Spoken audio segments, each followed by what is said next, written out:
gente determina no começo da Assembleia, e depois são feitas propostas para a Assembleia. Qualquer pessoa que quer levar alguma proposta para votação, encaminha por escrito a mesa essa proposta é lida e ela é aprovada ou não de acordo com as votações da Assembleia. Tá? Dentro da Assembleia, esse negócio é a questão de ordem. Questão de ordem é quando alguém tem alguma questão sobre o encaminhamento da Assembleia. Por exemplo, Assembleia passada, citando como exemplo, houve questão de ordem que tivesse a 1h30 acabadas as pautas da Assembleia.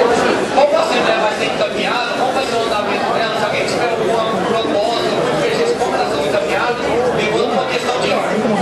Antes de começar a Assembleia, alguns ministros tiveram procurado fazer uma questão de ordem, a forma que a Assembleia vai ser encaminhada, quanto a ordem das salas e tudo mais, que foi o Sidney e o Paulo.